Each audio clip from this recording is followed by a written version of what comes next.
తీయగా చల్లగా. శ్రీ హర్షిత.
మొన్న చిగురిసెనే నిన్న మొక్కాయనే నేడు పువ్వాయనే తోడు కల్లాడనే సందేళ వయసెందుకు చిందులేస్తున్నది అందాల సొగసే నేను అందుకోమన్నది క్షణం క్షణం ఇలాగే వరాలు కోరుతున్నది చిన్నది రోజాలో లేతవన్నెలే రాజాకే తేనె విందులే ఊసులాడు నా కళ్ళు నీకు నీడు సంకెళ్ళు పాల పొంగు చెక్కిళ్ళు వేసే పూల పందిళ్ళు లవ్ లవ్ ఈ కథ ఓ మన్మద మైకం సాగని దాం తీరని రోజాలో లేతవన్నెలే రాజాకే తేనె విందులే.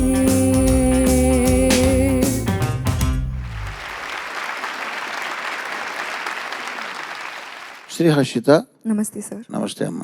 చిత్రంగా నువ్వు ఈ పాత పాట కొత్త పాటను ఎంపిక చేసుకుంటూ రెండింటికి దగ్గర దగ్గర ఒక 10 సంవత్సరాల పై మాట అనుకుంటాను అంతరం పెట్టుకుని క్లాస్ మాస్ కేటగిరీలో 2 ఇళయరాజా గారి పాటలే ఎంపిక చేసుకోవడం ఒక విచిత్రం. 2 చాలా చక్కగా పాడావు. 2 కూడా అందులో నా పరువు అన్నది చాలా అరుదుగా వినపడే పాట. రెండోది కొంచెం ఎక్కువ పాపులరే. యుగంధర్లో పాటలని చాలా మంచి పాటలు చేశారు ఇళయరాజా గారు ఆయన వచ్చిన కొత్తల్లో. అది ఎంపిక చేసుకోవడం చాలా బాగుంది. 2 కూడా సముచితంగా పాడావు. కాకపోతే ఈ సెకండ్ సాంగ్ పాడినప్పుడు కొంచెం శృతి అటు ఇటు అయింది. హై పిచ్‌కి వెళ్ళినప్పుడు అది చూసుకోవాలమ్మా కొంచెం నువ్వు. Okay sir. హై పిచ్‌లో కొద్దిగా శృతి బ్యాలెన్స్ తప్పుతుంది.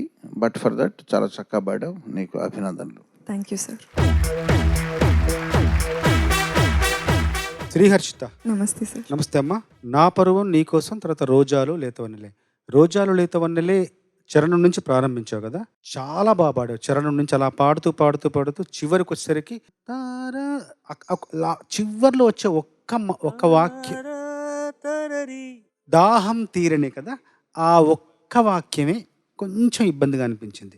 మిగతా అంతా చాలా అద్భుతంగా పాడావు. దాహం తీరని దగ్గర కొంచెం చెవికి ఏదో ఇబ్బంది కనిపించింది. మిగతా అంతా బాగా పాడావు. తర్వాత నా పరువం నీకోసం కూడా పల్లవి చాలా బాగా పాడావు. చరణంలో లేక లేక వచ్చాను, రాక రాక, ఆ 2 చోట్ల ముందు అంటే ఆ ప్రారంభంలో వచ్చే ఆ 2 పదాలు తప్ప మిగతా అంతా బాగా పాడావు. ముఖ్యంగా చాలా మార్పు వచ్చింది నీలో. ఏంటంటే అసలు మైకు పట్టుకునే విధానం, నిలుచుండే విధానం, పాడే విధానం, అందరినీ చూసే విధానం చాలా మార్పు వచ్చింది. అంటే ఎంతో సాధన చేస్తే, ఎంతో కృషి చేస్తే కానీ ఆ లోపల నుంచి ఆ మనపైన మనకు ఆ నమ్మకం కలిగితే, పెరిగితేనే ఆ మార్పు సహజంగా వస్తుంది. చాలా సాధన చేసావు. అది పాడిన విధానంలోనే కాదు, నిలబడిన విధానంలో కూడా తెలుస్తుంది. చాలా బాగా పాడు. Thank you sir. చాలా బాగుందమ్మా. 2 పాటలు ఇళయరాజా గారివి. నిజంగా గాయకుడిగా నాకు భిక్ష పెట్టిన మహానుభావుడు. పేరు పెట్టిందే వారు కదండి. అవును, నాకు ఎందుకంటే తమిళ్లో నాగూర్ హనీఫా అని ఒక భక్తి పాటలు పాడే ఆయన ఫేమస్గా ఉండేవారు 80s. అందుకని చిత్ర గారు నాకన్నా ఒక 10 నెలల ముందు వచ్చారని మనో చిత్ర అంటే ఒక పేరుగా ఉంటుందని మనో అని అనౌన్స్ చేశారనమాట. ఒక 5-6 పాటలు పాడిన తర్వాత 86లో.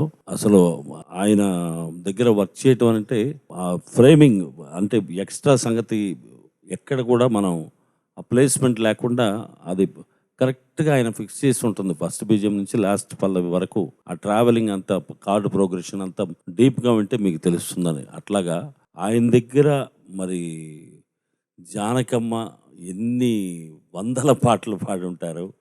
ఆవిడ ఆ సింగర్స్ అందరినీ ఎంకరేజ్ చేసే మహాతల్లి. అలాగే వాణిజ్యరామ్ గారు, ఇద్దరిని ఈ వేదిక మీద ఒక పాటలో నువ్వు జాయిన్ చేసి ఇద్దరిని పాడి మెప్పించడం అంటే సాధారణ విషయం కాదు. తమ్ముడు బోస్ గారు చెప్పినట్టు నీలో చాలా కృషి చేసి ఈ స్థితికి వచ్చావనేది ఆయన చెప్పిన తర్వాత నాకు అర్థమైంది. చేస్తూనే ఉండాలి, దీనికి అంతం లేదు. అది చేస్తూ ఉంటే you will go heights. Thank you sir.